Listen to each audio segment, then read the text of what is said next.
I have memories from my childhood when I was really young that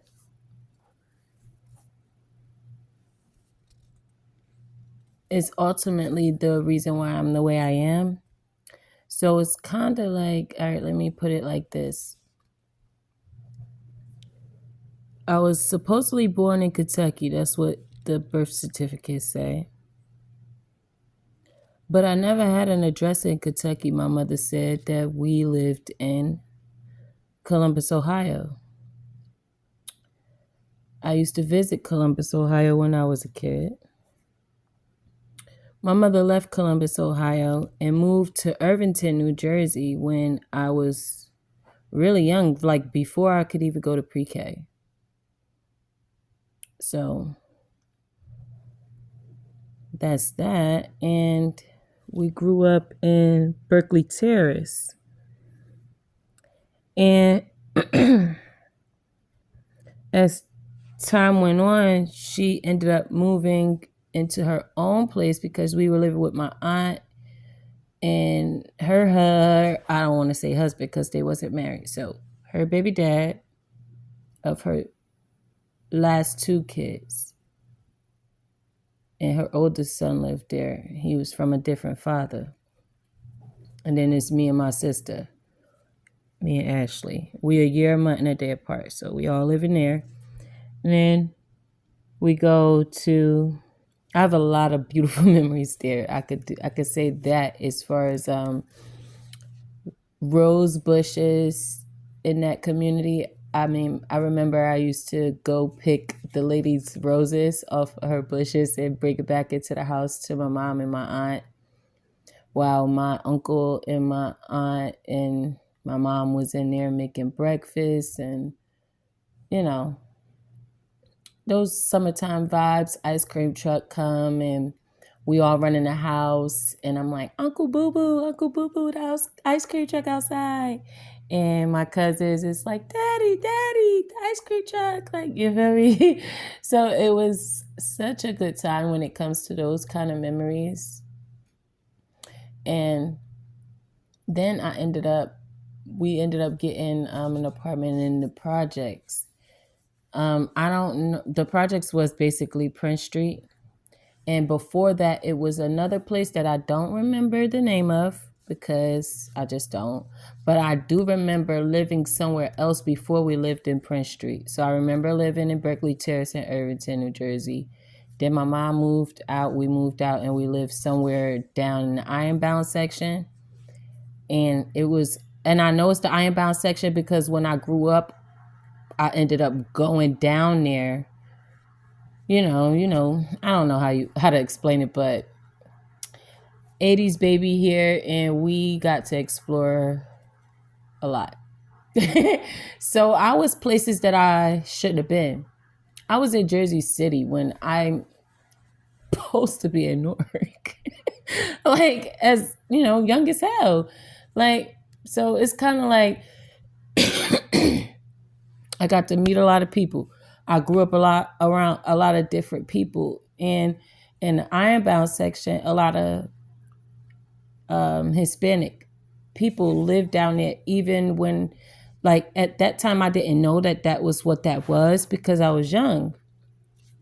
But I remember living in a house with a Hispanic lady and her kids. And, like,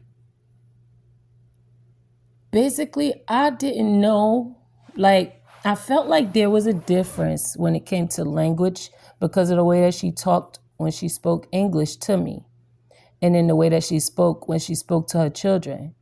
So she was teaching me by talking to both of us, like her kids, my mom's kids, saying the same things but in two different languages. And that was how I actually ended up understanding Spanish really young. The culture, the people,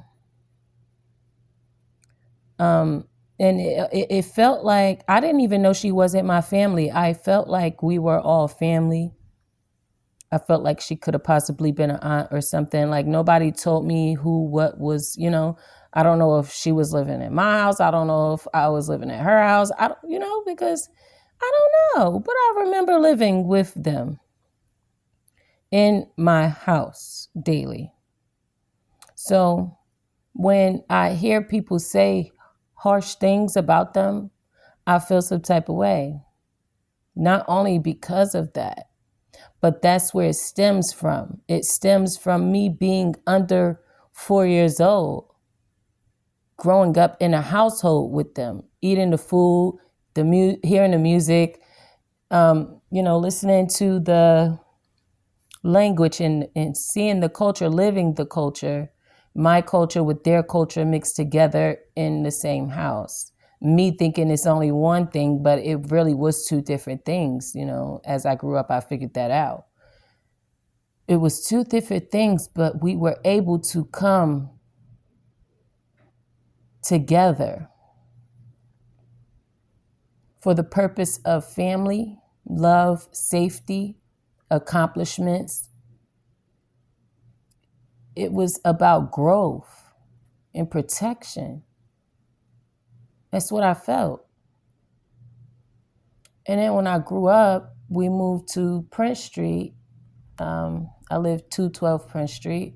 So I lived on the 12th floor in the building or whatever. And that was different because there was no Hispanic people there.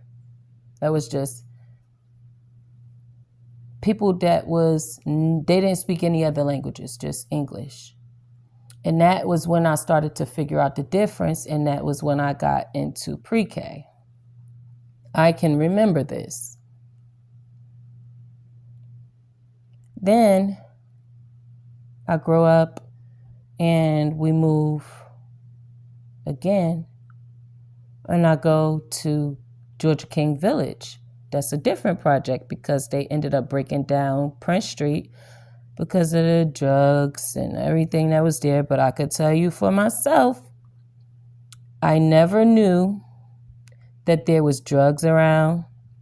I never knew that there was homeless people around. I never knew that was crack bottles I was stepping on when I was walking outside in my sandals, my little jellies. I never knew that the dude that had Bob's truck in the projects had his own set of issues and he was stressed out, and we would eat crabs, and everybody from that projects, Prince Street, was in there. Anybody from that area was there. And we would eat crabs from his truck all summer long until it was too cold for him to be outside. And it would be crab legs and shells all over the ground. I never knew that was bad. I never knew that was wrong. Everything just felt like family. Me in the house watching people, and I'm not going to laugh because I just held my laugh back, but I'm watching cars do donuts in the lot outside late at night, and I see police sirens chasing them. And it's entertainment for me because I'm a child and I don't understand what's happening. It's like reality TV 101. Right? But I didn't know that. I used to sit in the window. They had bars, but I would sit in the window with my legs hanging out the window and I'm holding on to the bars. There was no screen. It was just bars and a window. And my sister would sit in the next window in the same room, the same way. And we would put our arms out the window and play with Barbies. Nobody knew that. One day we was doing that and we seen a cat fall from up above us and hit the roof of the entryway, and it splattered and died. That's when we just was like, nah, we not about to sit over here no more. Only thing we did with the windows from that point on was put our pillows in the windows and close the windows so we could get that shit cool in the summer and take it out Feel me? Get the cold side of the pillow, flip it over, get the other cold side, put it back in the window. It was a vibe. Walking into the kitchen in the middle of the night and seeing roaches scatter, and then you see black dots all on the ceiling and the corners and shit. It's like a whole party going on in your kitchen that you ain't even know about, you wasn't invited to, but you just crashed in on. You didn't even know these niggas was here because during the daytime you only see like one or two. Yeah. You ain't know something was wrong with that. You ain't even know. You just knew you ain't like it. Yeah. So it's like thinking back on that, and then me moving to Georgia King Village and going to Catholic school, private all-girls school, St. Vincent, and then deciding that since they were so racist towards me, assuming that I'm in a gang because I live in the projects across the street from the school, I decided I don't want to go here anymore. I don't care about this already, money put it in, and I don't care. I don't care that we had money already invested because of our grades from middle school and all that. I don't care. I decided to look into other schools after they were accusing me of being in a gang. And I found that Westside High School had a fashion design program. And in middle school, I used to always get awards for poetry and my sketches and pictures and things like that. And at one point I decided I didn't want to draw people anymore. I wanted to draw clothes on people. So I started doing the figure of the people and then drawing clothes on it. And then my mom put me in a Catholic school. I did not know. That was a surprise. I don't know what they did. They might have sent notices out to parents or whatever. I didn't know what was going on, but I ended up going there. I was like, okay, I'll try this. But that's how that went. And so I left. And they basically was trying to beg me not to leave. They kept me there longer than I wanted to be there. So that gave me time to look into other schools. Because I was adamant at home. I would go to school and still, no. I would go to school and actually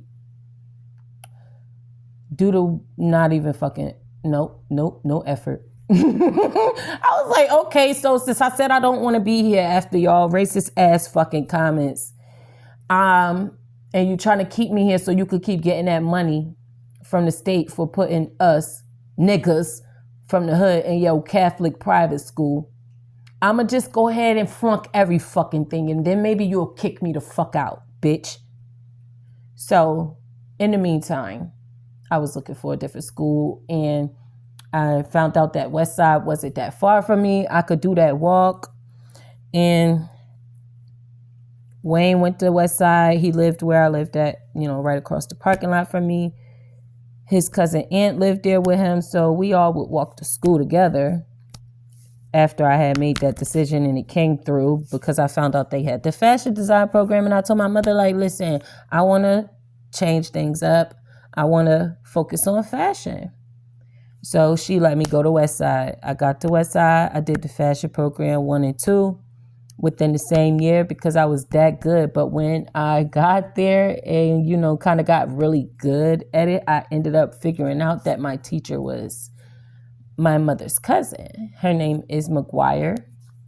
Her name Belinda McGuire. You could look her up if you want, but yeah, Belinda McGuire, and she is a fashion design teacher. She had her own school. After I got out of that school and graduated and grew up a little bit, I think she ended up getting a school after being in a classroom at Westside High School. So that was definitely growth. Love it for her, of course. And when she got her school, she ended up reaching out to me, and we did a fashion show for Rutgers in Newark, and that was amazing. I helped with the girls in the dressing and everything like that, and made sure everything was good for the fashion show. But when I showed her my sketches for what I was creating for my fashion line, she told me that it could not be accomplished. She told me it's impossible for me to get this sketch that I have on paper onto a physical person. And even like that really hurts, right? Because you're there to support them in their business. And you look to them as a teacher because they've been your teacher in this arena, right? And you've been working on things ever since you last saw them your 9th grade year of high school, right?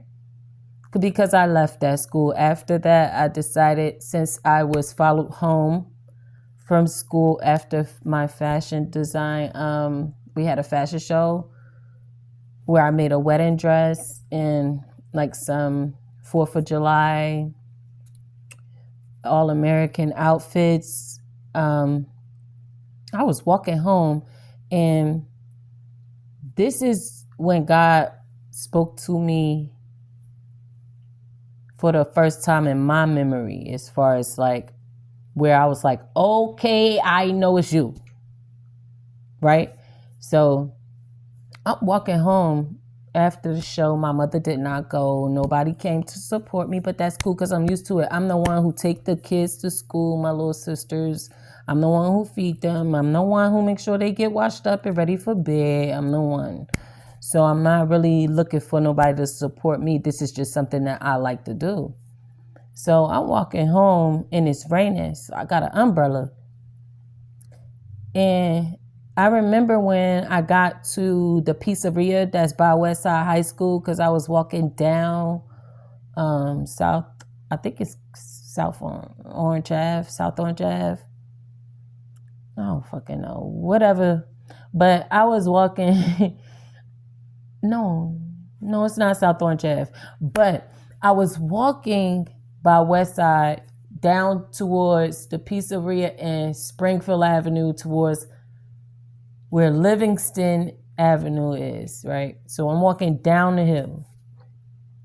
And there's a pizzeria there, and I noticed that somebody that I saw car was around me by the pizzeria was still by me when I got down to the corner of Livingston. So down Springfield Avenue. Yeah, it's Springfield Avenue. So I get all the way down the hill, Springfield Avenue, across from New Community area. Sorry. Across from New Community. Somebody don't want me to talk. I don't care. But I get across from New Community. I'm about to make the left towards Georgia King Village, where we would be going towards University Hospital. But not the big UMD, the brown building that's next to Georgia King Village, where they got the ambulance and all of that at. I get to that corner and I notice that car is, still there, but I'm thinking they're going to go straight. So I'm not really thinking too much about it because I've been walking down the straight strip the whole time. So I'm like, ain't nothing to panic about. And I goes down the street past the Poppy store. And by the time I get to Cabinet, I'm by the ambulance trucks in the parking lot. And I'm like, oh, God, like, this person is following you. I want you to look behind you. And so when you know how usually if you talking to a friend and they say, look at such and such over there. Look, they coming in. But then they be like, but don't look like that. Like, don't just automatically look because they going to see you. Feel me? You wouldn't know that. You just thinking that they telling you to look. So you going to look and you thinking everything going to be okay if you look. No. If you look, they going to know that you see him. So when he told me to look behind me, I was like, okay. And I was about to I was turning my head, but I was about to turn my whole body. And he was like, no. So I stopped midway. My head was turned, but my umbrella was straight. My body was straight, and I was still walking. And I'm looking to my left, and I'm like, okay. He's like, now just lift the umbrella up a little bit, tilt it towards the ground. So look, I just took a big ass gulp. Like, bro, that shit was scary as hell because when I tilt the motherfucking umbrella to the ground, honey, and looked over my shoulder to the left. The fucking car was driving. The same car was driving at the same pace I was walking, just a little bit behind me, to the point where somebody could have jumped out the passenger's seat and snatched my motherfucking ass up. That's how close they was. So when I saw that, God was like, now put the umbrella back and walk a little bit faster. So I started walking a little bit faster. I don't think they knew that I lived in Georgia Cane Village because I was right there at the corner. Because the ambulance, once you hit the corner of that ambulance parking lot, you make a right, you right there in the projects in Georgia Cane. So, and that's Cabinet. So I go bust that right and cross the street, because at that point I was on the side of the hospital.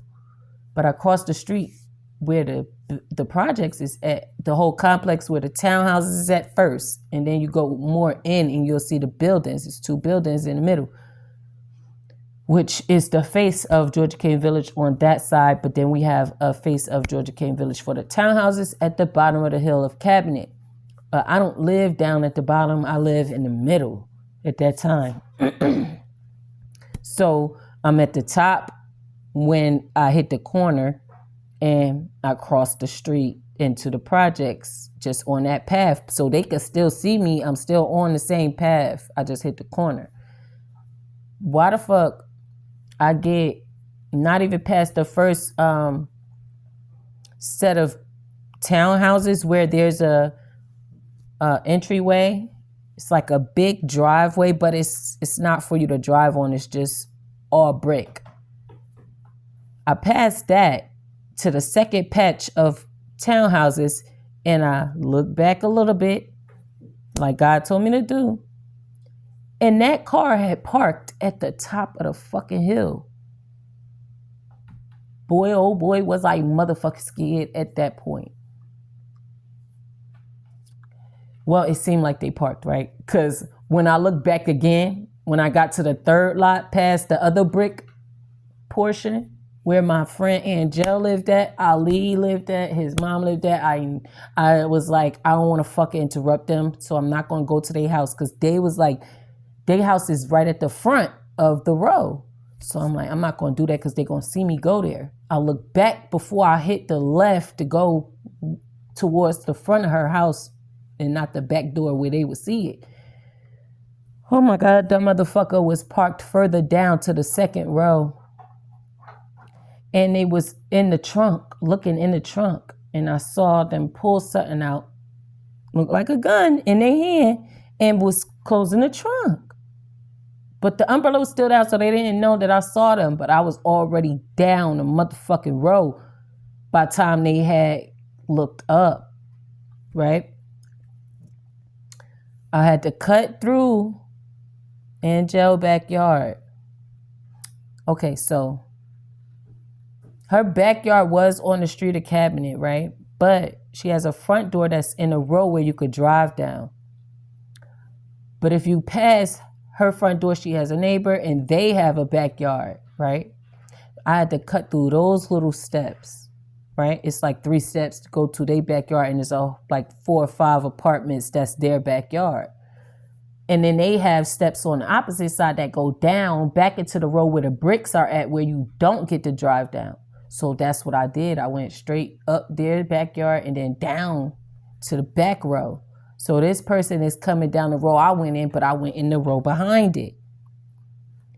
Ran down to my apartment where I have, my backyard is closed in like that one is. Hers is outside, but mine's is closed in. I went to my backyard where I would have to go up the steps and then go to my door. It was one neighbor there, one neighbor at the top of the steps, and then my door was right next to his and his mother. I banged on that shit. They opened the door for me. I got in the house, went in, like, because when you go in the house through the back door, that's the kitchen and the bathroom. And then there's 2 staircases, one to go down, one to go up. I went down to the front door, to the living room area, and I went to the front door and looked out the peephole, and whoever that was had a gun, and they was dressed in all black, and they was standing right outside, like by the garbage cans, like in the middle of the two garbage cans looking around. I guess they thought that I hid behind the garbage cans because it's wide open after you hit that garbage can point. It's like wide open. It's a playground, and then it's like a big ass pathway and a lot of grass to go towards the buildings. And you don't see nobody walking towards no buildings. You don't see nobody walking outside running or nothing because I'm already in the house watching you through the peephole. So I saw that and I fucking panicked. So I didn't even want to go to motherfucking school no more. I didn't even fucking do the program after that. I was glad that it was over because we had, the whole celebration of what we made for the year. That was cool. It was over. I ain't had to quit what I was doing. It was already over. Done. I was like, Ma, I want to go to a different school. So that whole year that I was going to West Side, it was me, Wayne, and Aunt every day. So that friendship was grown through that experience as well. And so I ended up going to Newark Tech. I applied to Newark Tech and I got in because of my scores, because they wasn't like the public schools. You have to pass a test and, have recommendations or stuff like that, whatever they had things that you had to do. And it definitely involved a test. So passed the test, got in. I started going there. My cousin went there with me because she was already there. And I wanted to go there for computer repair and technology, A+ certification. So that's the program that I got into when I was there. They had dental assistant, they had welding, they had some kind of the art program. That lady didn't like me, and that's why I was, if you ever know about how I was at school, when it came down to her not accepting me to be in the art program because my friends was in her program before me. I was really the artist. Like, I really wanted to do it, but she didn't want me to be in there because she saw my friends that I was with, and she was like, nah, if I add you to my class, it's going to be worse than what I already got with these two. And I still would have, excelled at what I did. I even volunteered to do some of the artwork with them and shit. So she knew she couldn't get rid of me. But yeah, going there, doing computer technology, I ended up experiencing a lot of, different Hispanic. That's when I knew there were different backgrounds when it came to being Hispanic. That's what I was trying to get at. So don't play with me. So I met people from Portugal and Puerto Rico when I was little. And I was able to live with them, communicate. And everything was fine. Everything was great. I even performed with them, and we didn't speak the same language, but we was like best friends. Like, we cried when the whole thing was over. Our week tour of African dancing, Batu Yetu, holy praise dancing, and, African culture. Once that was over, we cried so hard, and it was so crazy to me. Even at 11 years old, I'm like, it's so weird to me that I love this person dearly. I do not want to separate from this person, but we don't speak the same language. There's reasons why there's barriers.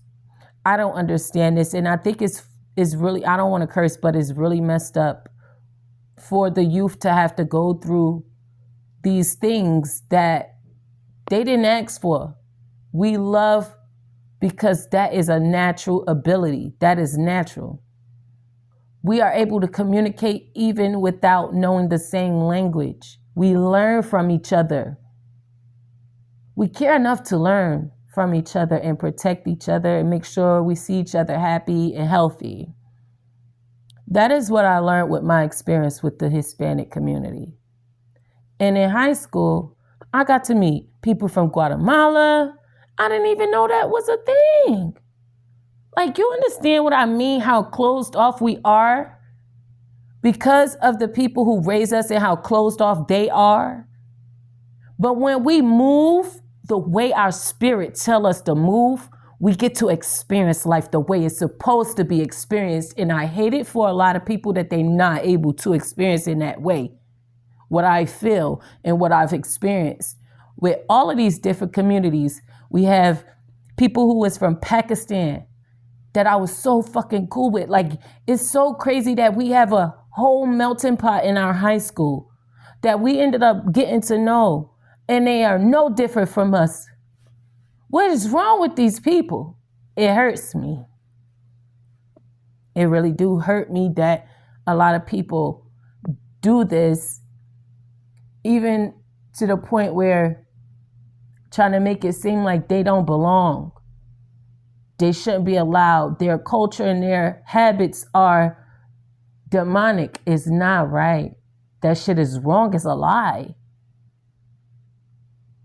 And they are not trash. Their land is not trash. You know who is trash? The people who are supposed to help when they see something is wrong and they have the capability to help and they don't. They're the ones who are trash. The ones who allow laws to be put in place but don't change other laws that contradict it. Those are the ones who should be ashamed.